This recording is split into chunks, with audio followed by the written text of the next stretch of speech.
శివాయ గురవే నమః.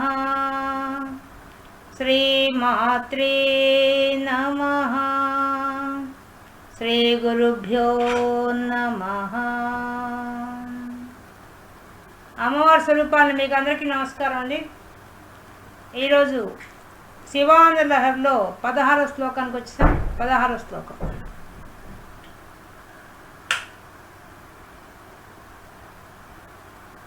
వీరించి దీర్ఘాయుః భవతు భవతా తత్పరశిరః చతుష్కం సంరక్ష్యం సఖలు భువి దైన్యం లిఖితవాన్ విచారః కో వా మాం విశద కృపయా పాతి శివదే కటాక్ష వ్యాపారః స్వయమపి చ దీనావనపరః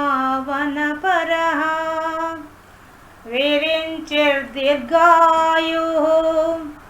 భవతు భవతా తత్పరశిరః చతుష్కం సంరక్ష్యం సఖలు భువి దైన్యం లిఖితవాన్ విచారః కో వా మాం విశద కృపయా పాతి శివదే కటాక్ష వ్యాపారః స్వయమపి చ దీనావనపరః వీరించిర్దీర్ఘాయుః భవతు భవతా తత్పరశిరః చతుష్కం సంరక్ష్యం సఖలు భువి దైన్యం లిఖితవాన్ విచారః కో వా మాం విశద కృపయా పాతి శివదే కటాక్ష వ్యాపారః స్వయమపి చ దీనావనపరః. ఆదిశంకరాచార్యులు గారు ఈ శ్లోకంలో మనం మానవులుగా పుట్టిన తర్వాత అందరము దీనులమే. ఎందువల్ల మనకు స్వయంగా అంటే ఒక స్వతంత్రత లేదు. భగవంతుడి మీదే అన్నిటికీ ఆధారపడి ఉన్నాం. ఈ పంచభూతాల దగ్గర నుంచి అన్ని భగవంతుడి మీదే ఆధారపడి ఉన్నాం. ఆధారపడిన వాళ్ళని దీనులు అంటారు, దైన్యం అంటారు దాన్ని. మనం మామూలుగా దైన్యం అనే దాన్ని దేనికి ఉపయోగిస్తామంటే ధనం లేకపోవడం గురించి వాడతాం. కానీ ఆ దీనత్వం అనేది ఒకటే కాదు, ఆ దారిద్ర్యం అనేది ఒకటి కాదుగా, అనేక రకాలు. దాంట్లో కూడా మళ్ళీ నిస్సహాయం. మన జీవితం అంతా జరిగిపోయేది భగవంతుడి యొక్క కృపతోనే. మనలోనే ఆత్మగా కూర్చొని మన కదలిక కూడా భగవంతుడి మీద ఆధారపడినది. కాబట్టి మనం అందరం నిస్సహాయమే. ఈ నిస్సహాయ స్థితిని మన నుదుటి మీద రాసిన వాడు బ్రహ్మ. కాబట్టి బ్రహ్మ ఎందుకు రాశాడు? మన కర్మను బట్టి ఆయన మన రాత రాశాడు. మన జీవితంలో ఉండే మనం పోయిన జన్మలు చేస్తున్న కర్మను బట్టి మనకి ఈ జన్మలో ఎలా ఉండాలనేది మన జన్మలో రాత రాశాడు. ఆ రాత గురించే చెప్తున్నారు ఆదిశంకరాచార్యులు గారు. వీరించిర్దీర్ఘాయుః. ఓ శివ, ఈ బ్రహ్మదేవుడు బ్రహ్మదేవుడికి ఆయుష్ ఎలా ఉండాలట? ఆయుష్ పుష్కలంగా ఉండాలట, దీర్ఘాయువుగా ఉండాలట ఆయన. మరియు భవతు భవతా తత్పరశిరః చతుష్కం సంరక్ష్యం. ఇంకా ఎలా ఉండాలట? ఆ బ్రహ్మదేవుడికి ఎలా ఉండాలట? భవతు అవుగాక, ఆయన దీర్ఘాయుష్ను పొందుగాక. భవత నీ చేత తత్పరశిరః తత్ అతని యొక్క, ఆ బ్రహ్మదేవుని యొక్క పర ఇతరమైనటువంటి శిరస్సులు. ఆయనకు 5 శిరస్సులు. ఒక శిరస్సు శివుడే తీసేశాడు. నిన్న మనం చెప్పుకున్నాం 15వ శ్లోకంలో. దాంట్లో ఎందువల్ల ఆ బ్రహ్మదేవుడి యొక్క 5వ తలకాయని తీసేయవలసి వచ్చింది అన్నప్పుడు, ఆయన అసత్యం మాట్లాడిన దానికి, అహంకారానికి గురైన దానికి ఆయన యొక్క 5వ తలకాయని ఆ శివుడు తీసేశాడు. కాబట్టి ఒక శిరస్సు పోయింది. ఇంకా 4 శిరస్సులు ఉన్నాయి ఆయనకి. 4 తలలు మాత్రం మిగిలి ఉన్నాయి ఆ బ్రహ్మదేవుడికి. కాబట్టి ఓ శివ భవత నీ చేత తత్పరశిరః యొక్క ఆ బ్రహ్మదేవుని యొక్క ఇతరమైనటువంటి ఆ 4 శిరస్సులు, శిర అంటే తలలు, ఎన్నట చతుష్కం 4 తలకాయలు, మిగిలిన 4 తలకాయలు కూడా సంరక్ష్యం రక్షించబడుగాక అని చెప్తున్నాడు. ఆ బ్రహ్మదేవుడికి ఆయుష్ ఎక్కువగా ఉండాలట, ఆ బ్రహ్మదేవుడికి 4 తలకాయలు రక్షించబడాలట. అలా ఎందుకు చెప్తున్నాడంటే వెంటనే చెప్తున్నాడు, సకలు భువి దైన్యం లిఖితవాన్. ఆ బ్రహ్మదేవుడు ఈ భూమి మీద ఉండే వాళ్ళందరికీ రాత రాస్తున్నాడయ్యా. ఏమని రాత రాస్తున్నాడు? దైన్యంతో ఉండమని చెప్పి రాత రాస్తున్నాడు. అది ఆయన చేసిన పని. సకలు భువి దైన్యం లిఖితవాన్, లిఖితవాన్ రచించాడు. ఏం రాశాడు? అందరి నోటి మీద దైన్యంతో ఉండండి అని చెప్పి రాత రాసేసాడు. కాబట్టి ఈ దైన్యం మాకు ఉన్నది, స్వతహాగానే మాకు ఉండిపోయింది. పుట్టుకతోనే మాకు దైన్యం వచ్చేసింది. ఎందువల్ల ప్రతిదానికి నీ మీదే మేము ఆధారపడాలి. అటువంటి రాత మాకు రాసేసాడు. ఇదిగాక మళ్ళీ మా జీవితంలో మా కష్టాలు సుఖాలు అవన్నీ వచ్చి అది కూడా దైన్యం. మా దరిద్రం కూడా పడితే అది కూడా ఒక దైన్యమే. అన్నీ వస్తున్నాయి మాకు మా జీవితంలో. కానీ శివ, నేను చెప్తున్నాను, విచారకోవమాం ఇలా ఆయన రాశాడని చెప్పి నాకేం దిగులు లేదు, నాకేం విచారం లేదు, నేనేం దిగులు పడ్డం లేదు. ఎందువల్లంటే విసేద, నువ్వెవరివి? నిర్మలమైన స్వరూపం గలవాడివి, స్వచ్ఛమైన మనసు గలవాడివి, ఇంకా కృపయా దయగలవాడివి. నీకెన్నున్నాయి? నువ్వు శివుడిగా నీకెన్నున్నాయి?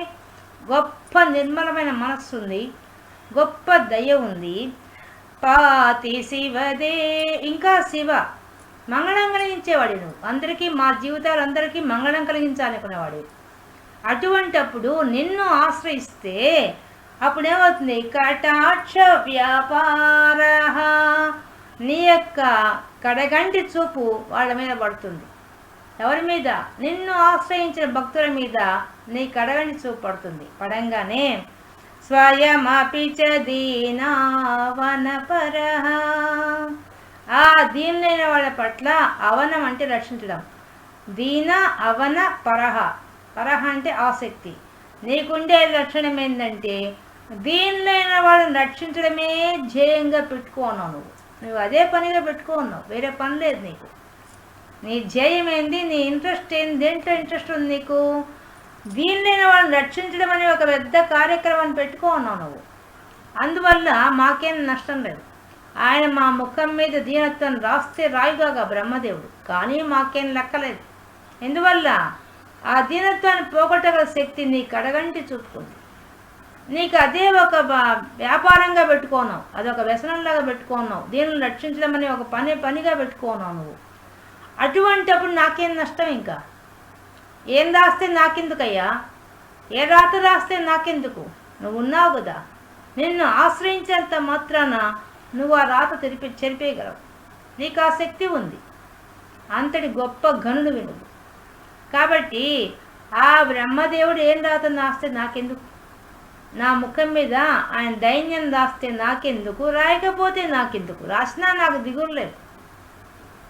ఇంతకుముందు దిగులు పడేవాడిని, అయ్యో నాకు దైన్యం రాశాడే అనేసి. ఇప్పుడు దిగులు లేదు. ఎందువల్ల?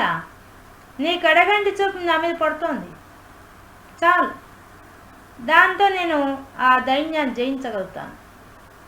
మనకు వృద్ధాప్యంలో, ముఖ్యంగా వృద్ధాప్యంలో మనం నిస్సహాయం అయిపోతామండి. ఎందుకంటే మన పనులు పని చేసుకోలేక శరీరం బాగా దస్సిపోతుంది.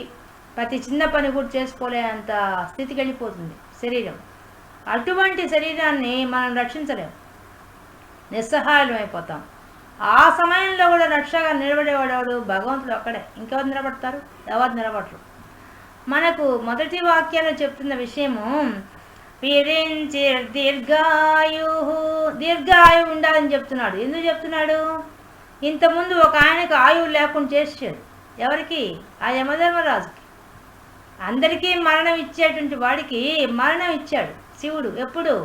ఆ మార్కండేయుని రక్షించడానప్పుడు, మార్కండేయుడు తనను ఆశ్రయించినప్పుడు వచ్చి ఆ యమపాసం వేయంగానే యమధర్మరాజు ఎడంకాలు తన్ని పడేశాడు, మరణించాడు. మరణం ఇచ్చేవాడికే మరణం ఇచ్చాడు ఆయన, అది చేశాడు ఆయన. అది గుర్తు చేసుకొని చెప్తున్నాడు. విరించి ఆ బ్రహ్మదేవుడు నా నుడిటి మీద దైన్యం రాసినా కూడా ఆయన మాత్రం దీర్ఘాయుషుగా ఉంచు, ఎందుకంటే ఆ యమధర్మరాజును చంపినట్టుగా చంపబోక. మళ్ళీ నువ్వు బుద్ధి పుట్టి ఆయనకు బతికిచ్చావు, అది సరే, అయినా కూడా బ్రహ్మదేవుడిని మాత్రం అలా చేయొద్దు. పాపం ఇప్పటికే ఒక తల పోగొట్టుకున్నాడు ఆయన. పోగొట్టుకున్నాడు కాబట్టి నువ్వేం చేస్తావు? భవతు అవుగాక, దీర్ఘాయుష్మంతుడు అవుగాక, భవత నీ చేత తత్పరశిర తత్ ఆ బ్రహ్మదేవుని యొక్క శిరస్సులు, తలకాయలు, ఇతరమైన శిరస్సులు ఏవి? చతుష్కం 4 తలకాయలు రక్షించబడుగాక. నేను నీ భక్తుడిని అయిపోయాను కాబట్టి నా మీద దయతో, అయ్యో నా భక్తుడి ముఖం మీద దైన్యం రక్షించాడు ఈ బ్రహ్మదేవుడు అని చెప్పేసి ఎక్కడ ఆయనకి ఆ మిగతా తలకాయలు కూడా తీసేస్తావేమో. నువ్వు ఒక తలకాయ ఆల్రెడీ తీసేసావు. ఎందుకు? ఆయన అహంకరించిన దానికి, అసత్యం పలికిన దానికి. పాపం మిగతా తలకాయలను రక్షించు, సంరక్ష్యం, రక్షించు. నువ్వు ఎందుకు తీసేస్తావంటే సకలు భువి దైన్యం లిఖితవాన్, ఈ భూలోకంలో ప్రతి మనిషి నొంటి మీద దైన్యం రచించేశాడు ఆయన. దాంతో నీకు కోపం వచ్చి, అయ్యో నా భక్తులు కూడా వాళ్ళు కూడా దైన్యంతో ఉన్నాను కోపంతో నువ్వెక్కడ ఆ బ్రహ్మదేవుని సంహరిస్తావో, లేకపోతే ఆయన తలకాయలు తీసేస్తావో. ఈ రెండూ చెయ్యొద్దు, ఆయన రక్షించేసాయి. ఎందుకు చెప్తున్నానంటే ఒకవేళ రాస్తే రాస్తాడు దీనత్వం నా ముఖం మీద, రాసిన విచారకపోవామా? నాకెందుకయ్యా విచారం? నాకు అవసరం లేదు. ఒకవేళ నా ముఖం మీద దైన్యం రాసినా కూడా నాకు భయం లేదు, నాకు దిగులు లేదు, చింత లేదు, భయం లేదు. ఎందువల్ల లేదు? నీ దగ్గర గొప్ప విషయం ఉంది. ఏముంది? విసేద, నువ్వు నిర్మలమైన మనసు గలవాడి, స్వచ్ఛమైన మనసు గలవాడి, కృపయా అంతకంటే మించి దయ కలిగి ఉన్నావు. ఆ దయలో కూడా శివుడివి, మంగళం కలిగించేవాడివి, అటువంటి వాడివి. అంతేనా? కృపా కటాక్ష వ్యాపార, నీకు అడగంటి చూపు మా మీద ప్రసరింపజేసేవాడివి. భక్తులు అంటే చాలు, అంటే నువ్వు అనుగ్రహించేస్తావు, నీకు అడగంటి చూపు మా మీద పడేస్తావు, అంతే. అప్పుడేమైపోతుంది? స్వయమపిచ దీనావనపర, స్వయంగా మేము అసలు మాకంతటా మేమేమి ఆశించకుండా, అడగకుండానే మా దైన్యాన్ని నువ్వు నీ స్వయంగా నువ్వే, స్వయమపిచ నీవే, నీకై నువ్వే తీసేస్తావు. ఎందువల్ల? దీనావనపరహ పాతు, పాతి అంటే రక్షించు. నువ్వేం చేస్తావు? నీ దీనావనపరహ, నువ్వు దీని లేని వాడిని, అవనం అంటే రక్షించడం, దీని లేని వాడు రక్షించడమే పరహ, ఒక ఆసక్తిగా, ఒక ఇంట్రెస్ట్గా పనిగా పెట్టుకున్నావు, పనిగా పెట్టుకున్నావు, వ్యాపారహ ఒక పనిగా పెట్టుకున్నావు నువ్వు. అందువల్ల పాతి, నువ్వు రక్షించేస్తావు. నువ్వు రక్షిస్తావు కాబట్టి ఇంకా నాకు ఆ బ్రహ్మదేవుడు నా ముఖం మీద దైన్యం రాస్తే నాకెందుకు, ఏం రాస్తే నాకెందుకు? కొండంత అండగా నువ్వు ఉండగా నాకు భయమేలా, నాకు విచారమేలా ఆ బ్రహ్మదేవుడు రాస్తే మాత్రం అని అడుగుతున్నాడు. నిజంగా ఇది భక్తులైన వాడికి ఉండాల్సిన ఉండాల్సిన ధైర్యం అది. అంటే భగవంతుడు నా పక్కన ఉన్నాడు అనే ఒక ధైర్యం, అది సామాన్యులకు రాదు. పూర్తిగా భక్తి పారవస్యంలో మునిగిన వాడికి వస్తుంది. నాకేమి, నా పక్కన భగవంతుడు ఉన్నాడనే ఒక అండగా, ఆయన ఉండగా నాకెందుకు భయం అనే రకంగా చెప్తున్నాడు. అసలు నాకు దిగులు లేదు, చింత లేదు. ఎందువల్ల? నీవు నా పక్కన ఉన్నావు కాబట్టి. కాబట్టి బ్రహ్మదేవుడిని రక్షించు. నా కోసంగా పోయి ఆ బ్రహ్మదేవుడి తలకాయ తీసేయబాక, ఆయన ఆయుష్ కూడా తీసేయబాక, నా కోసంగా తీయకుండా ఉంచు. అసలు రాస్తే రాస్తాడు మా మీద విచారం అనే ఆ విషయం. కానీ ఒక విషయం నువ్వు తెలుసుకోవాలి శివ, ఏంటంటే ఆయన రాయబట్టే కదా నీ గొప్పతనం మాకు తెలిసింది. ఆ దైన్యం రాయకుండా ఉండుంటే నిన్ను పట్టుకునేవాళ్ళమా? మేము పట్టుకునే ఉండేవాళ్ళం కాదు. నువ్వు అక్కడ ఉన్నావని, నిన్ను పట్టుకోవాలని, నీ పాదాలు ఆశ్రయించాలని మాకు బుద్ధి ఎప్పుడు పుడుతోంది? మా నుదుటి మీద ఆయన రచించాడు కాబట్టి. దాన్ని ఎందుకు పట్టుకుంటాం? మేము పట్టుకోంగా. దానికి కారణం ఆయనే. ఆ బ్రహ్మదేవుడు మా నుదుటి మీద రాత రాయబట్టి నీ పాదాలు ఆశ్రయించగలిగాం. అందువల్ల కూడా నువ్వు ఆయన్నేమి శిక్షించవద్దు అని చెప్తున్నాడు. దీన్ని ఎంత బాగా ఒక భక్తుడు భగవంతుడితో ఎంత నమ్మకంతో మాట్లాడతాడనే ప్రత్యక్ష సాక్ష్యం ఈ శ్లోకం. అంత గొప్పవాడు ఆది శంకరాచార్య. అంటే ఆ శివుడి మీద అంత నమ్మకం ఉంది. తన జీవితంలో దైన్యం తన ముఖం మీద రాసున్నా కూడా ఆయన రక్షించుకోగలడు, భగవంతుడు రక్షిస్తాడనే గట్టి నమ్మకంతో ఉన్నాడు. ఆ నమ్మకంతోనే చెప్తున్నాడు, నువ్వు ఉన్నావు కదా స్వామి, నాకు ఇంకెందుకే దిగులు, అందరినీ ఎన్ని స్పెషల్ క్వాలిటీస్ చెప్పాడు చూడండి. దీనినైనా వాళ్ళని రక్షించడమే ఒక వ్యాపారంగా పెట్టుకోవాలి, వ్యసనంగా పెట్టుకోన్నట్టు ఆయన. అది కూడా ఆసక్తి, పరహ అంటే ఆసక్తిగా కలిగి ఉన్నట. మళ్ళీ దయ ఉందట, స్వచ్ఛమైన మనసు ఉందట, అన్నిటికన్నా మించి కడగంటి చూపు పెడుతున్నట. కడగంటి అంటే తన చివరి చూపు తీసుకొచ్చి భక్తులు పెడుతున్నట. ఇన్ని గుణాలు ఉన్నప్పుడు నాకెందుకయ్యా భయము, ఆ బ్రహ్మదేవుడు ఏ రాత రాస్తే నాకెందుకయ్యా, నువ్వు ఉన్నావు కదా నా పక్కన అని మాట్లాడుతున్నాడు ఆది శంకరాచార్యులు. నిజంగా ఇది గొప్ప. ఈ విధంగా ఆలోచన చేయాలంటే భక్తి పరాకాష్ఠకు పోతేనే భగవంతుడి మీద అంత నమ్మకంగా వస్తుంది. అంత నమ్మకం వచ్చి ఆ ధైర్యం వస్తుంది. ముందు ఏమి పర్వాలేదు, నా జీవితాన్ని నువ్వు ఉన్నావు తోడు అనే అంత స్థితికి వెళ్ళిపోతారు. భక్తుడైన వాళ్ళు ప్రతి ఒక్కరు మనం చూస్తుంటాం. వాళ్ళ చరిత్రలో అంతటా కూడా భక్తులైన వాళ్ళు అమిత కష్టాలు పడ్డవాళ్లే, కానీ వాళ్ళ కష్టాల్లో కూడా భగవంతుని తలుచుకొని బయటపడ్డవాళ్లే అందరూ. అదే చెప్తున్నాడు. కాబట్టి బ్రహ్మదేవుడు రాసిన రాతైనా నాకేం లెక్కలేదు, రాసుకొని దీనితో రాసుకుంటాడు, ఏమన్నా రాసుకొని నాకేం భయం లేదు, విచారం లేదు అసలు. నువ్వు ఉన్నావు కదా చాలు. నీకు నీవు ఎటువంటి వాడివి, నువ్వు రక్షించేవాడివి, కడగంటి చూపు ప్రసాదించేవాడివి, మళ్ళీ నా దీనిలోని వాళ్ళని రక్షించే ఒక వ్యాపారంగా పెట్టుకున్నవాడివి. నీకు ఎన్నున్నాయి, నీకు గొప్ప దయ ఉంది, నిర్మలమైన మనసు ఉంది. అందువల్ల నీవు మా యొక్క దీనత్వాన్ని నువ్వు తీసేయగలవు. మా జీవితంలో దీనత్వం వచ్చినా కూడా నువ్వు తీసేస్తావు కదా. ఇంకా ఆయన రాస్తే మాకేమి, ఒకవేళ ఆయన రాయకుండా ఉండి నేను పట్టుకునేవాళ్ళం కాదు అసలు. ముఖ్యమైన విషయం అది. బ్రహ్మదేవుడు రాత రాయబట్టే అయ్యో మాకు ఈ దైన్యం వచ్చింది నేను తెలుసుకోను, మా జీవితంలో మేము నువ్వున్నావని తెలుసుకొని నీ పాదాలు ఆశ్రయించాం, లేకపోతే మేము ఆశ్రయించాం అసలు నీ పాదాలు. ఇలాంటి గొప్ప వ్యక్తితో మాకు పరిచయం అయ్యేదే కాదు అసలు. కాబట్టి నిన్ను ఆశ్రయించే మూల కారకుడు ఎవరంటే ఆ బ్రహ్మదేవుడే. అందువల్ల ఆయన క్షమించేసి, ఆయన శిక్షించవద్దు, ఆయన 4 తరకాలను రక్షించు అని చెప్పి ప్రార్థిస్తున్నారు ఈ శ్లోకంలో. ఒక గురుకులంలో ఒక తెలివైన పిల్లవాడు ఉన్నాడు, విద్యార్థి. ఆ గురుకులంలో వచ్చి ఆ గురువు గారు చుట్టుపక్కల గ్రామాల్లో ప్రతిదానికి ఆయనే అన్ని పనులు, మంచికి చెడుకు అన్నిటికీ ఆయనే వెళ్ళాలా, అన్ని పనులు ఆయనే చూసుకోవాలా. ఆ శిష్యుడిని కూడా బాగా తీర్చిదిద్దాడు. శిష్యుడంతా కూడా మంచి తెలివైన వాళ్ళు. వాళ్ళల్లో ఒక శిష్యుడు మరీ తెలివైనవాడు. అందువలన ఆయన గురుకులం చూసే బాధ్యత ఆ పిల్లవాడికి అప్పగించాడు. ఎందుకంటే ఆయన ఎప్పుడు బయట తిరుగుతూ ఉండాలి, అన్ని పనులకి ఆయన అన్ని గ్రామాలకు వెళ్ళాలి. అందువల్ల గురుకులాన్ని చూసే బాధ్యత, తన ఇంటి బాధ్యత కూడా ఆ పిల్లవాడికి ఇచ్చాడు. ఎందుకంటే తెలివి బాగా ఎక్కువగా ఉంది. ఆ గురువు గారు మాత్రం నెలల తరబడి, వారాల తరబడి చుట్టుపక్కల వాళ్ళు ఎవరు ఏ సహాయం అంటున్నా వెళ్ళి చేస్తుంటాడు. అందువల్ల చాలా వరకు ఆయన గురుకులంలో ఉండేవాడు కాదు. వీళ్ళకి చదువు చెప్పేసేసి వెళ్ళిపోయేవాడు. వాళ్ళకు ఇది చేసుకోండి, ఇది నేను వచ్చేదాకా ఇవి ప్రాక్టీస్ చేయండి అని చెప్పి వాళ్ళకు హోంవర్క్ ఇచ్చి వెళ్ళిపోయేవాడు. ఎందుకంటే వేద విద్య చాలా కష్టం కాబట్టి వల్లే వేసుకుంటూ కూర్చునేవాళ్ళు. ఆయన వచ్చి మళ్ళీ అవన్నీ చెప్పించుకొని మళ్ళీ కొత్త పాఠాలు నేర్పించి వెళ్ళిపోయేవాడు. అలా జరుగుతుండేది. ఒకసారి ఆయన వెళ్తూ తన భార్య గర్భవతి, ఆమె నిండు చూడాలి. ఆ సమయంలో ఆయన వేరే ఊరికి వెళ్ళి సహాయానికి వెళ్ళాల్సి వచ్చింది. అందువల్ల ఈ తెలివైన శిష్యుని పిలిచి, నాయన ఒక్కరో నా భార్యను గమనిస్తూ ఉండవా, కాన్పు సమయము, అందరు స్త్రీలు అందరూ ఉన్నారు రక్షణగా, కానీ నువ్వు మగవాడి కదా, దగ్గరగా ఉండి చూసుకోనాయన అని చెప్పి, ఏ అవాంతరం వచ్చిందో జాగ్రత్త అని చెప్పి వెళ్ళిపోయినాడు. సరే, ఈ పిల్లవాడు వాకిట్లో కాపలా ఉన్నాడు. ఆడవాళ్ళని తీసుకొచ్చి కూర్చోబెట్టాడు. వాళ్ళకి కావాల్సిన సేవలంతా చేస్తున్నాడు, వాళ్ళకి అన్నీ అందిస్తున్నాడు, అన్నీ చేస్తున్నాడు. ఒకరోజు అర్ధరాత్రి అయిపోయింది. ఈ అబ్బాయి బాగా రుద్రం నమ్మకం చమకం బాగా చేస్తాడు. వేద విద్య అంతా బాగా వంట పట్టింది ఈ పిల్లవాడికి. వేదంలో ఉండే మెడుగులను తెలుసుకున్నాడు. బాగా తెలివైన వాడు కదా, అన్నీ తెలుసుకున్నాడు.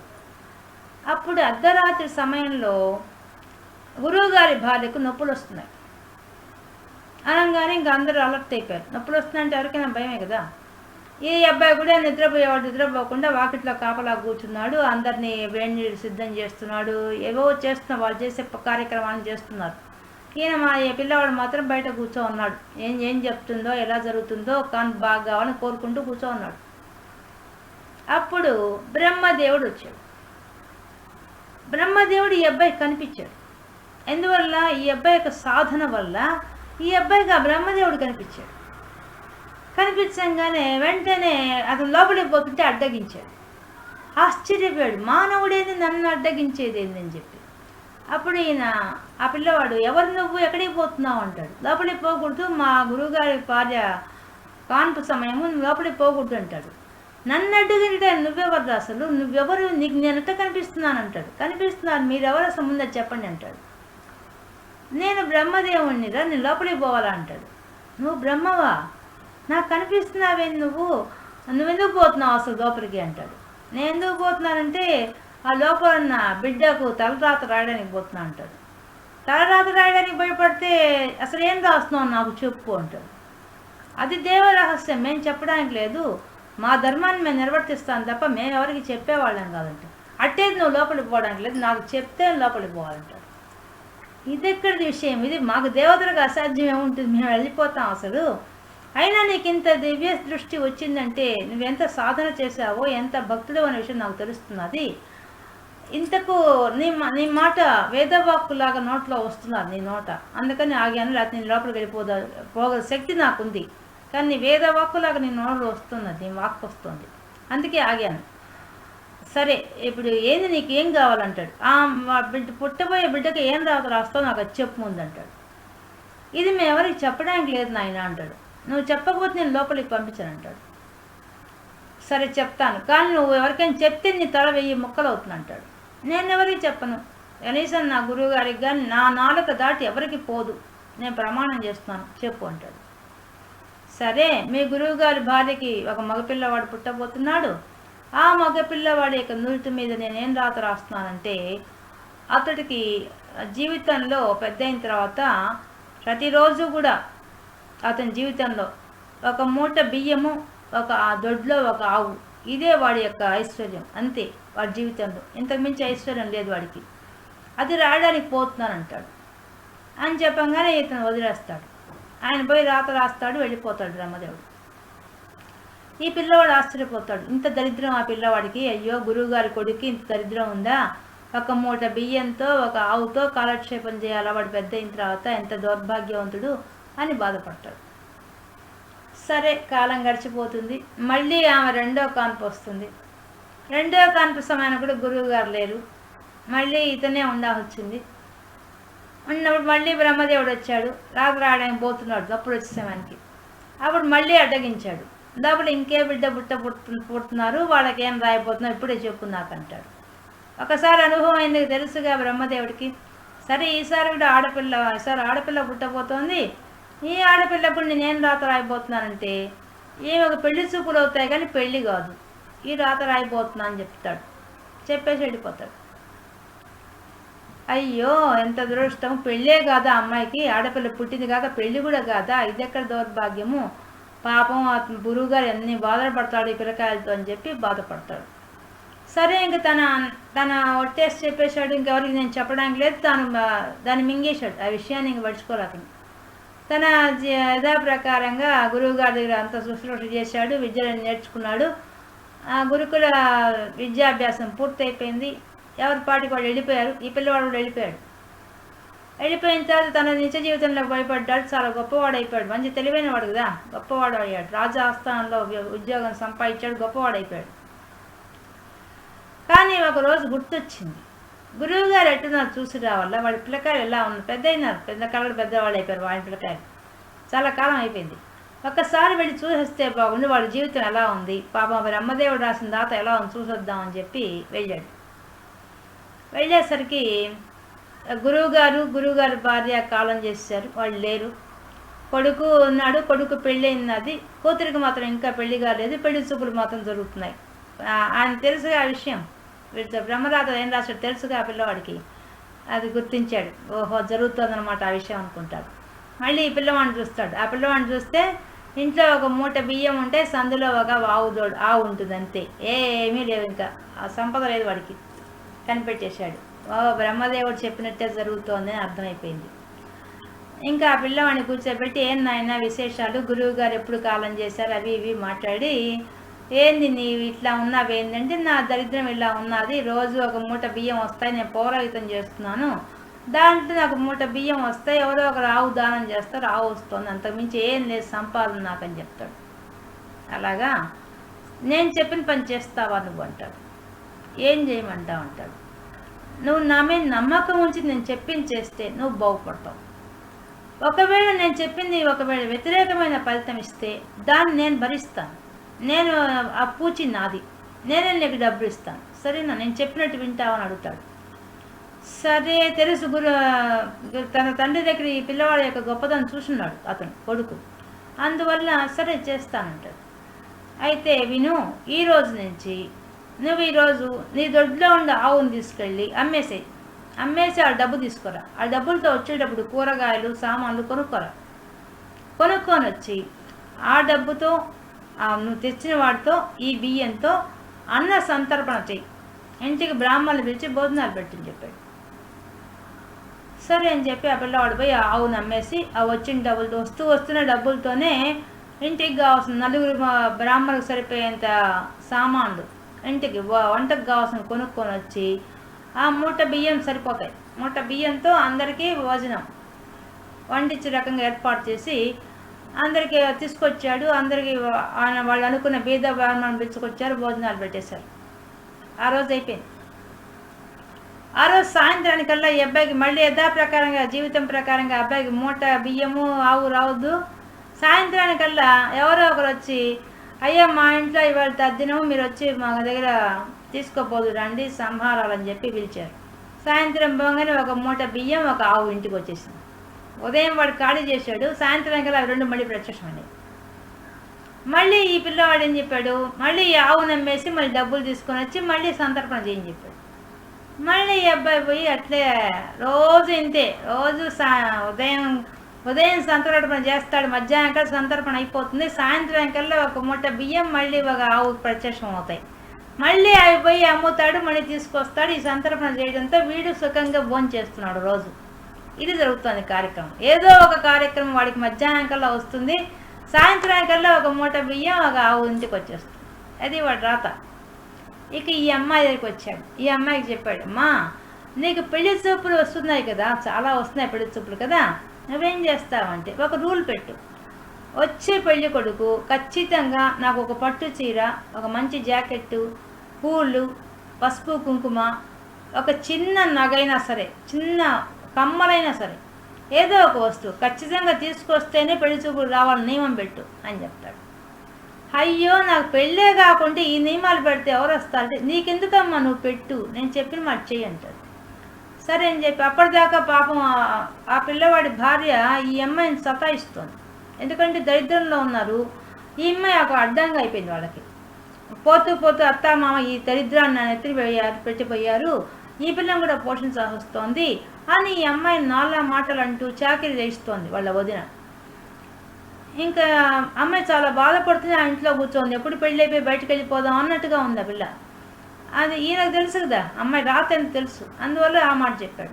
అనగానే వాళ్ళ అన్నకు చెప్పి, ఇంకా పెళ్లి చూపులకు వచ్చేవాళ్ళు నాకు ఖచ్చితంగా ఒక నగ ఏదైనా తీసుకురావాలి, బంగారు వస్తువు తేవాలా, పట్టు చీర తేవాలా, పూలు పండ్లు పసుపు కుంకుమ అని తేవాల్సిన రూల్ పెట్టేసింది. ఈ అమ్మాయికి వారానికి ఒక పెళ్లి చూపులు వస్తాయి, ఖచ్చితంగా రావాల్సిందే, బ్రహ్మరాత అదే కదా, పెళ్లి చూపులు మాత్రం జరగాల్సిందే. వారానికి ఒక పెళ్లి చూపులు వస్తాయి, వచ్చిన ప్రతి ఒక్కరు ఒక నగ తీసుకురావాల్సింది, చిన్నదైనా పెద్దైనా ఒక బంగారు నగ ఇంటికి రావాలి. ఇంకా బంగారు నగ వచ్చేసరికి వాళ్ళ వదిన సంతోషపడిపోయింది, అబ్బా ఇంటికి బంగారం వస్తుందని చెప్పేసి. ఒక పక్క సడ్రసోపేతమైన భోజనం, ఇంకో పక్క ఏమో బంగారు నగ, మంచి పట్టు చీరలు. ఆ అమ్మాయి కూడా వచ్చిన ఎవరికి ఇస్తుంది, వాళ్ళ వదినకే ఇచ్చేస్తుంది, తనకేం అవసరం లేదుగా, అన్నీ ఇస్తోంది. వాళ్ళ ఇంట్లో ఉండి ఇన్ని రోజులు తింటోంది కాబట్టి ఆ కృతజ్ఞతగా వాళ్ళకి ఇస్తుంది. ఇంకా వాళ్ళ వదినకు కూడా చాలా సంతోషం అయిపోయింది. ఇంక ఈ అమ్మాయికి పెళ్లి కాకపోయినా ఆమెకు సంబంధం లే, ఆమెకు రోజు నగలు వస్తున్నాయి, పెళ్లి చూపులు వచ్చిన వాళ్ళలో నగలు తెస్తున్నాడు, పట్టు చీరలు తెస్తున్నారు, బాగా వాళ్ళకి ఆడవాళ్ళకి కావాల్సినవి వచ్చేసాయి.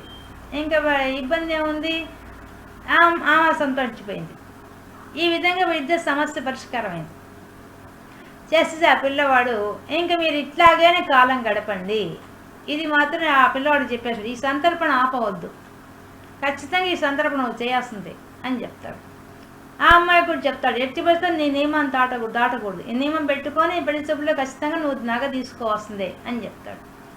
సరే అని అట్టే కొనసాగుతుంటారు. 2 నెల రోజులు ఉన్నాడు. ఈ అబ్బాయి వెళ్ళిపోతున్నాడు.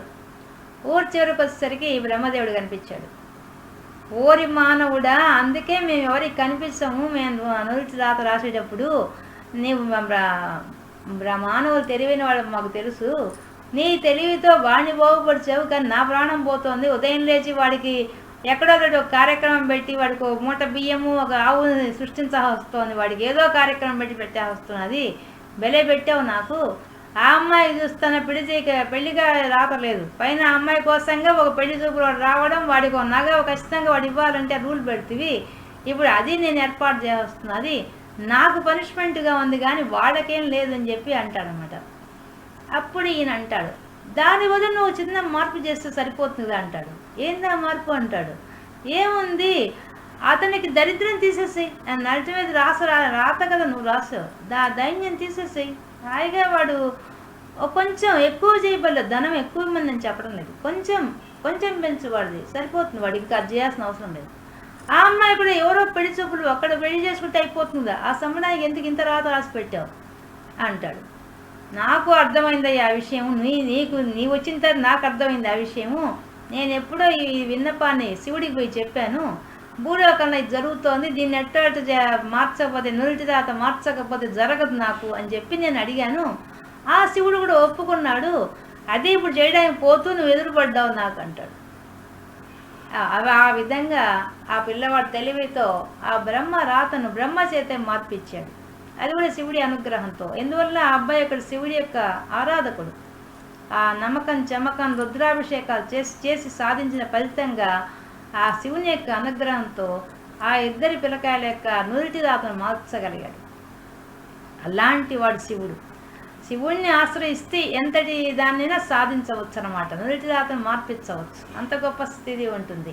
అందుకని చెప్తున్నాడు ఆదిశంకరాచార్యులు ఈ శ్లోకంలో, ఆ బ్రహ్మరాత రాసినా కూడా నిన్ను ఆశ్రయిస్తాం కదా, మేము దైన్యం రాబట్టే కదా నిన్ను ఆశ్రయిస్తాం, లేకపోతే ఎందుకు ఆశ్రయిస్తాం?